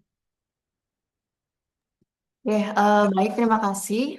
Saya ucapkan kepada Ibu Mutia selaku perwakilan dari tim sentral genetik. Eh, Berdasarkan pemaparan Ibu Mutia, jadi kita tahu ada beberapa alat yang memang digunakan, yang dapat digunakan ketika kita ingin melakukan penelitian analgesi. Tadi beberapa di antaranya adalah analgesimeter, rod plate, dan juga ELISA ya. Baik, dari sesi pemateri ini sudah berakhir, maka kita akan masuk ke sesi diskusi, tanya jawab. Silakan kepada para peserta yang ingin bertanya, boleh mengaktifkan fitur raise hand-nya untuk bertanya langsung, atau juga boleh melalui chat.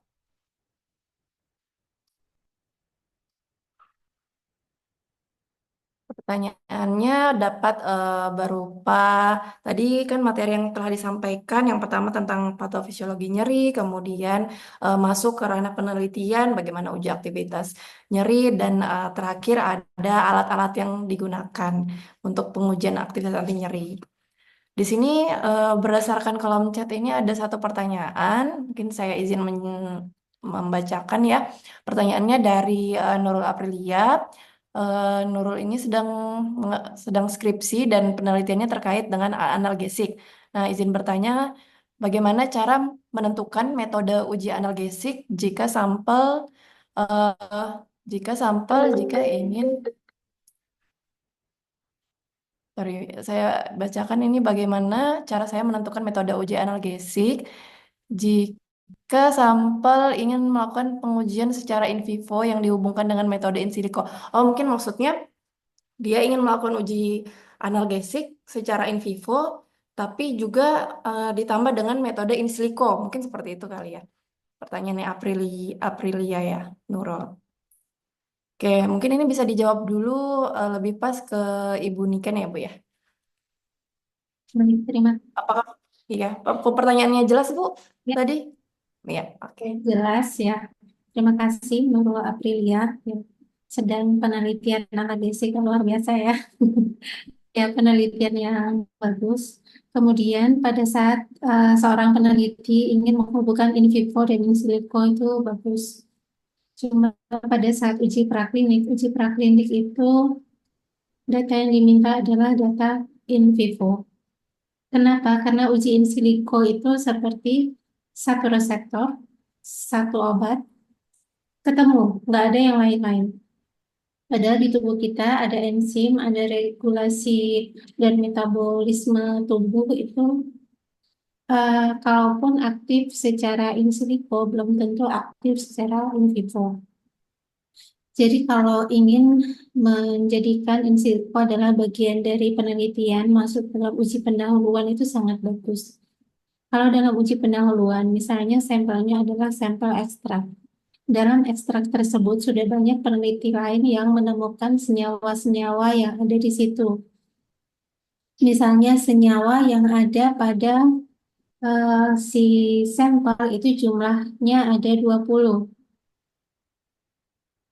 senyawa yang sudah diketahui dari sampel yang saat ini Nurul pegang.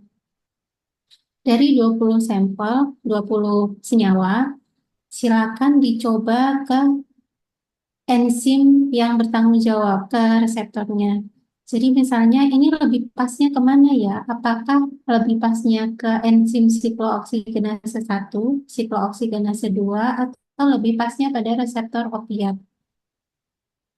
Nah, begitu sudah mendapatkan hasil screening pada COX-1 berapa, pada COX-2 angkanya berapa, pada opiat angkanya berapa, angka afinitasnya, baru kita bisa menganalisis, oh ini ternyata mekanisme kerjanya lebih mengarah, misalnya lebih afinitasnya lebih ke opiat, berarti lebih mengarah ke aktivitas opiat nih.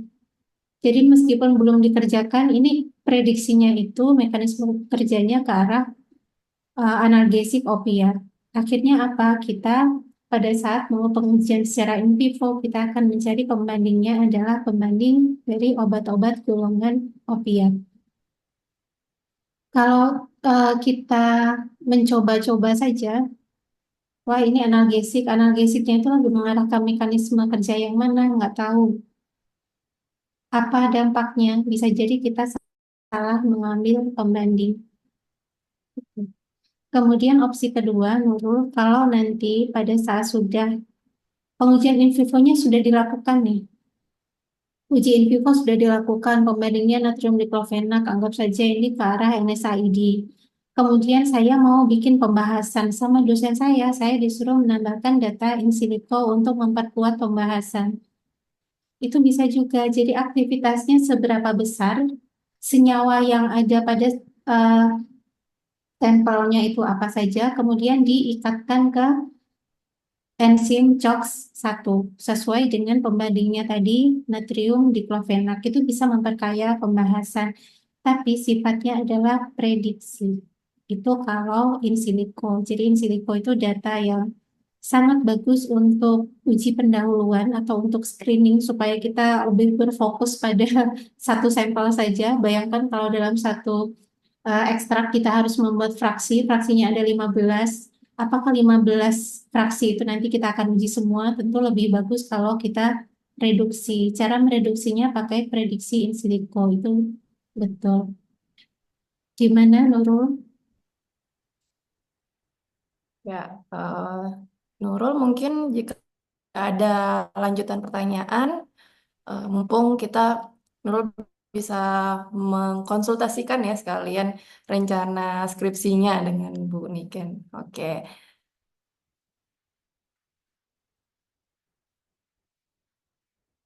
ya cukup ya mungkin ya. Hmm, baik, selanjutnya mungkin ada lagi yang ingin bertanya. Ya, di sini ada masuk lagi pertanyaan dari Ajeng Herlinda. Ya, saya izin membacakan. Izin bertanya Ibu terkait pengujian anti nyeri in vivo. Bagaimana caranya memastikan respon nyeri yang terukur itu tidak dipengaruhi oleh stres atau gangguan fisiologis lainnya pada hewan-hewan gitu ya. Ya, baik. Pertanyaannya menarik ya. Jadi ketika kita mau melakukan uji nyeri, anti nyeri pada hewan itu bagaimana supaya hasilnya itu tidak bias gitu. Mungkin nanti akan bisa dibantu jawab oleh Bu Niken, kemudian nanti akan dilihat tinjauan dari fisiologis dan mekanismenya dibantu oleh Ibu Hajah. Mungkin yang pertama Bu Niken silakan Ibu. Baik, terima kasih Bu Putri, ya Ajeng. Ini untuk memastikan respon tidak dipengaruhi stres. Jadi pada saat kita mau mempreparasi hewan, hewan itu kan ada adaptasi ya. Jadi hewan pada saat kita baru terima dari supplier hewan, nanti kita adaptasikan ya sekitar 5 hari. Setelah diadaptasikan, pastikan tempat pemeliharaannya adalah tempat yang terstandar. Gelap terangnya, kemudian jangan ada bising atau goncangan atau yang lain. Jadi yang di lab kita itu sudah standar, jadi sirkulasi udara, pencahayaan sudah bagus, kebersihan juga sudah bagus. Nah, pada saat sudah siap untuk diuji, hewan dibawa ke lab tempat alat tadi ada. Kemudian pada saat ditaruh di lab, hewan itu kan tidak langsung diambil kemudian langsung ditaruh. Jadi hewan itu taruh di situ sekitar 15 menit sampai setengah jam untuk mengadaptasi dengan ruangan baru di tempat lab, tempat alat itu berada. Kemudian pastikan labnya juga dalam kondisi yang terkendali, tidak panas, bising, dan lain-lain, dan cukup pakan dan minum. Nah, kalau untuk anti nyeri itu tidak dipuasakan. Mungkin untuk pengujian-pengujian lain itu banyak sekali yang ada prosedur dipuasakan. Jadi kalau sudah kondisi hewannya tenang, pas kita ambil dia nggak teriak, berarti dia udah siap untuk dimasukkan ke alat hot plate analgesiometer tadi. Dan untuk telflix saya kira juga prosesnya juga sama seperti itu. Kalau hewannya kita pegang dalam kondisi belum tenang, itu kembalikan lagi ke kandangnya. Kalau sudah siap baru kita ujikan lagi. Jadi itu cara memastikannya. Kemudian respon nyeri yang terukur. Kenapa kita harus replikasi minimal 3 kali? Kalau replikasi 3 kali itu standar deviasinya tinggi, berarti ada yang tidak beres pada hewan itu. Ya, begitu kita lihat, oh standar deviasinya tinggi nih pada uji pendahuluan. Oh saya nggak akan pakai 3 hewan, saya akan pakai 5 hewan. Begitu terus. 5 hewan standar deviasinya masih tinggi juga, kita coba tambah hewannya.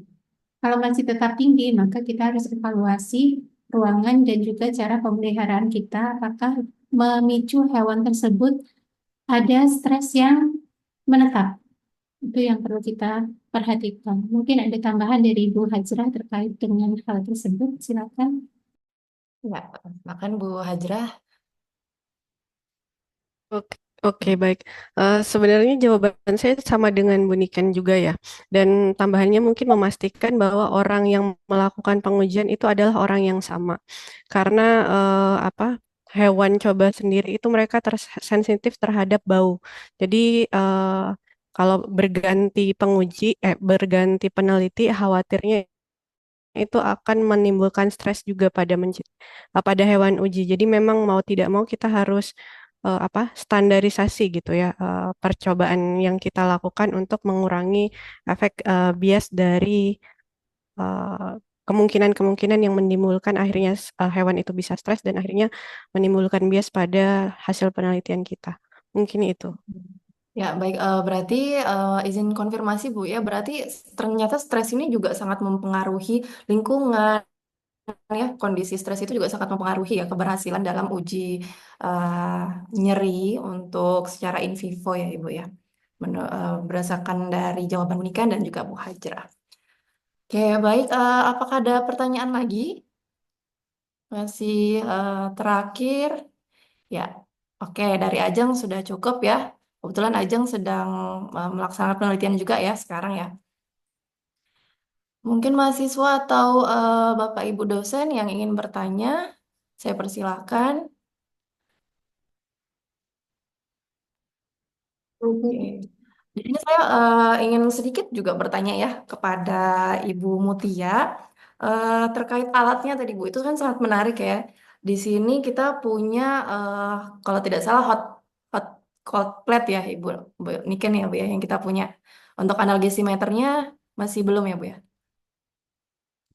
Belum yang analgesimeter yang telflix kita belum dapat. Kalau yang thermal kita udah punya hot cold plate. Kalau yang nyeri mekanik kita belum punya. Oh iya, siap. Nah, berarti harapannya sih kami semoga ya di beberapa bulan atau di masa depan kita punya alat penunjang lainnya untuk melakukan uji analgesi ini. Berarti tadi berkaitan dengan analgesimeter. Itu kan kita menggunakan cakar ya Bu Mutia ya.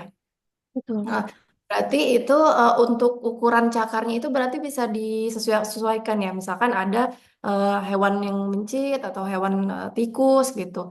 Kira-kira range range besarnya cakar itu dari sampai mana sampai hingga sampai mana gitu, Bu Mutia? Oke, baik. Mungkin kalau untuk hewan jelas ada dua ya Bu ya. Yang untuk mencit harus pakai yang untuk mencit, yang untuk tikus harus pakai yang untuk tikus. Kemudian kita bisa range-nya itu kan tadi ada dari 200 sampai 700 untuk tikus itu tekanannya, untuk mencit sampai 500 tadi. Nah, itu untuk cakar yang penting kita bisa mengacu ke situ aja sih Bu. Jadi misalkan pakai mencit kita bisa pakai alat yang sama. Nanti kita bisa atur range tekanannya sesuai dengan bobot mencitnya. Begitu juga untuk tikus Oh ya, gitu. berarti Jadi nggak ada untuk khusus gitu. oh ya, berarti Bu alat ini ketika kita mau menggunakan mencit kita akan mengganti yang sesuai dengan mencit gitu ya Bu ya. Ataukah dia Oh sudah nggak, satu yang bisa di-adjust? Karena kan cakar tadi kalau nggak salah Hmm, salah teman saya, cakarnya diletakkan di alat itu ya Bu ya. iya betul. Tapi kalau untuk itu sih lebih ke ini dua alat yang berbeda gitu Bu. Jadi kalau untuk mencit alat itu khusus untuk mencit, kalau untuk tikus Oke. alat itu untuk tikus gitu. Jadi lebih ke arah dari universitasnya sendiri itu lebih sering memakai yang mana. Jadi Oh lebih iya, baik. disarankan membeli yang itu gitu. Oh ya, siap. Berarti kalau memang kita di sini kan di farmasi kebetulan penggunaan mencit dan penggunaan tikus itu kurang lebih hampir sama banyaknya. Jadi kalau misalnya mau Hmm, eh, apa kita menggunakan mencit, kita harus pakai alat mencit gitu ya, Bu ya. Untuk ya yang betul. tikus berarti kita harus menggunakan alat yang khusus tikus. Berarti kita harus beli dua, Bu, Niken. Iya Oke. betul. Iya. Mungkin ada lagi kah yang ingin bertanya? Iya, maaf, boleh menambahkan Bu Putri? Oh iya, silakan Ya, Ibu. Bu Mutia, itu tadi kan untuk mencit sama tikus untuk tail flip, itu kan pelinnya saja yang berbeda ya antara mencit dan tikus ya. Iya betul. Kita bisa nggak beli plitnya aja? Kalau dari produknya sendiri sebenarnya itu dua seri yang berbeda sih Bu. Jadi untuk tikus, untuk mencit harus mencit karena itu juga didesain dari segi tekanannya. Jadi itu pengaruh dari rotor apa ya tekanan dari mesinnya. Jadi untuk yang tikus memang tekanannya dia lebih besar, untuk yang mencit dia lebih kecil. Tapi mungkin terkait apakah bisa misalkan kita beli yang alat untuk tikus tapi digunakan untuk mencit, nanti itu saya bisa tanyakan ya Bu. Barangkali mungkin ada optional plince yang bisa kita beli aja untuk tikusnya. Nanti bisa saya sampaikan ke Bu Niken melalui Mbak Melani ya Bu ya. Baik ya, terima kasih. Itu kan sangat membantu ya. Jadi kalau satu alat bisa Iya. yang mohon sangat eh, Iya. praktis. Ya, kemudian tadi Mbak mungkin bisa ditampilkan ya angka angka yang kita dapatkan dari Telflix itu munculnya nanti di mana ya? Oh oke baik, ini mungkin saya share screen kembali ya Bu ya.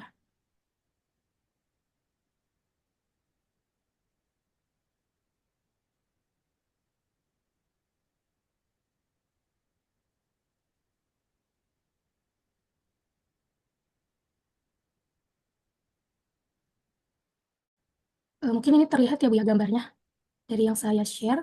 Jadi kalau sebenarnya di sini sudah ada mesinnya juga yang nanti dia bisa melihat angkanya secara langsung. Di sini yang sebelah kanan, nanti di sini langsung terlihat angkanya.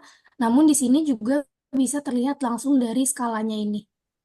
Jadi ada dua, bisa melalui yang dari skala, bisa juga melalui dari mesinnya. Jadi nanti akan ada dua angka. Jadi kalau misalkan di skala ini dia menunjukkan di angka 10, itu dikalikan 10. Jadi berarti 100 gram 100 100 gram force gitu. Dikalikan 10 dari sininya. Jadi nanti saat kita tekan ini, tekan penekannya, itu nanti skalanya akan berjalan sampai kita lepas dia akan berhenti di sini. Nanti di sini ada pointernya Bu di skalanya. Di alat yang untuk elektroniknya ini di sebelah kanan bawah nanti dia juga akan muncul. Jadi ada dua keluar untuk berapa angkanya. Jadi angka yang ada di penggaris itu akan sama dengan angka yang muncul di layar. Iya betul. Hmm. Cuma kan kalau di layar angkanya lebih akurat. Kalau yang di penggaris ini kan dia hanya angka di 10. kemudian 11, 10,5. Nah, nanti yang akan terlihat di layar lebih presisi lagi komanya. Berapa angka di belakang koma? Satu angka di belakang koma sih. Cuma kan kalau di sini kan cuma ada di koma 5, tapi nanti di mesin kan bisa terlihat koma 2, koma 3, koma 4, koma 5 seperti itu. Hmm. Terima kasih Bu Mutia dan Bu Putri. Ya, oke, baik. Terima kasih Bu Niken. Mungkin di sini ada pertanyaan terakhir ya Ibu ya untuk menutup webinar kita. Di sini ada mahasiswa kami yang namanya Evelyn Novelina. Evelyn, sorry, Evelyn Novelina. Ya, Evelyn ingin bertanya kepada Bu Mutia ya terkait dengan alat analgesimeter. Tadi disebutkan bahwa alat ini tidak memerlukan kalibrasi. Nah, di farmasi itu biasanya kalau kita mau punya alat itu selalu kalibrasi untuk menjaga keakurasian data. Nah, jadi Evelyn ingin bertanya, eh, bagaimana alat ini tetap dapat memberikan hasil yang akurat dan tepat walaupun tanpa kalibrasi, khususnya yang tadi analgesimeter itu tadi Bu Mutia. Oke, baik.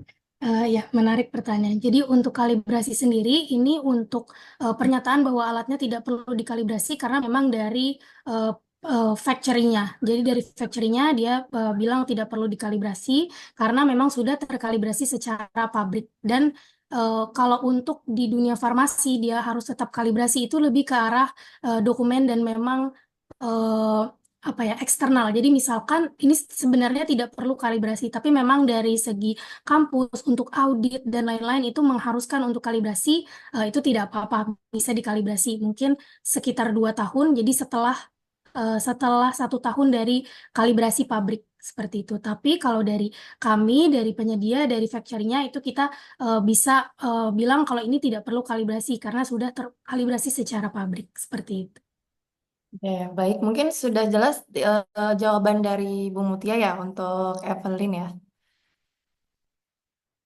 Apakah ada lanjutan pertanyaannya? Cukup?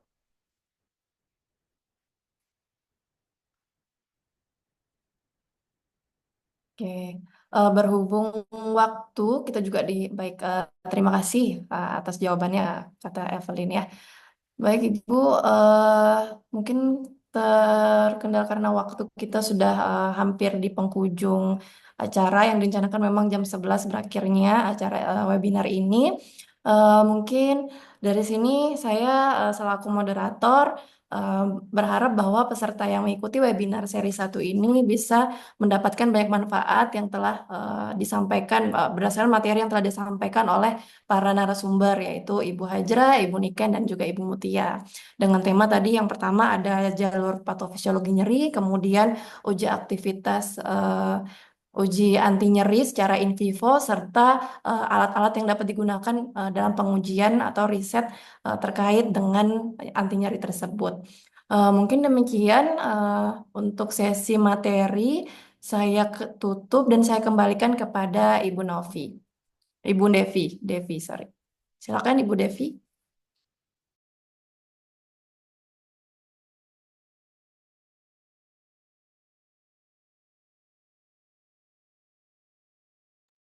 Izin Bu Devi masih di mute.